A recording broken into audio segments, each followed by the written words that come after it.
Psychology reveals women who want to sleep with you will greet you like this. Most men think they'd spot it instantly if a woman wanted to sleep with them. They picture dramatic flirting, obvious touching, maybe even a whispered invite.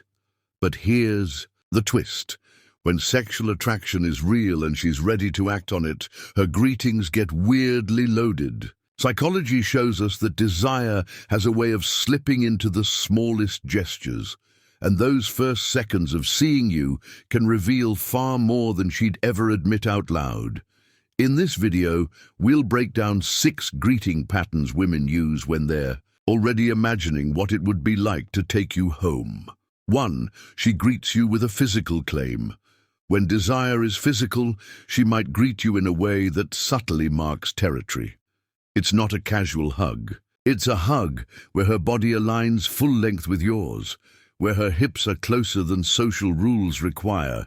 She might let her hand rest on your back just a moment too long, or keep her chest pressed against you as she pulls away. That's not platonic touch. That's a quiet preview of skin on skin. The psychology here: touch primes the body for intimacy. And if she's already picturing you naked, she's going to find an excuse to close that physical gap immediately. 2. She greets you with an unbroken eye sweep. Most friendly greetings involve brief eye contact. But if she's greeting you with sexual intent, her gaze might travel slowly from your eyes down your chest, maybe even to your waist or hands before coming back up. It's quick enough that she can play it off as nothing, but long enough for you to feel it. This isn't her admiring your shirt. It's her brain running a scan of what it's working with. In sexual psychology, this is called an evaluative gaze, a subconscious inventory of your body that happens when someone's already imagining it without clothes. 3. She greets you like she's in on a secret. When a woman wants to sleep with you, your presence changes her internal state and it leaks out in the greeting. Maybe she sees you across the room and her smile turns into something a little crooked, like she's remembering something you haven't done yet, but she's already thought about. The hello isn't just, "Hey, how are you?" It's delivered with a softness or a smirk that feels almost private. This greeting carries heat because it's less about acknowledging you and more about acknowledging the tension between you. That's not friendliness. It's foreplay wrapped in a single glance. 4. She greets you by entering your personal space without invitation. This isn't the polite arm's-length hello. She steps right into your intimate zone, closer than necessary, and stays there. Maybe her hand brushes your arm while she talks. Maybe her hair grazes your shoulder as she leans in to say hello. Proxemics research shows that most people keep strangers at about 2 feet away.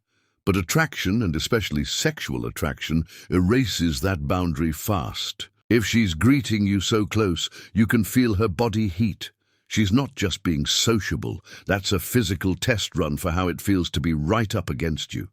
5. She greets you with a double touch. Touch is one of the strongest sexual cues. But when she greets you with more than one contact point, it's deliberate. Maybe she hugs you and also keeps a hand on your arm when she pulls away. Or she shakes your hand, but her other hand rests briefly on your chest. That second touch isn't for balance. It's a layered signal that she's comfortable with more contact. In evolutionary psychology, multiple points of touch during greeting act like a fast-track intimacy builder. If she's greeting you this way, she's not just warming you up. Socially, she's testing how you respond physically. 6. She greets you with a vocal drop. You've heard her greet other people that day. Upbeat, normal tone, casual. But when she greets you, her voice shifts. Maybe it's slower. Maybe it dips into a lower register. Maybe she drags out your name in a way that almost feels like she's tasting it. Sexual arousal changes vocal tonality, sometimes subtly, sometimes dramatically, and it's one of the easiest things to slip past her conscious control. That slight change isn't performance.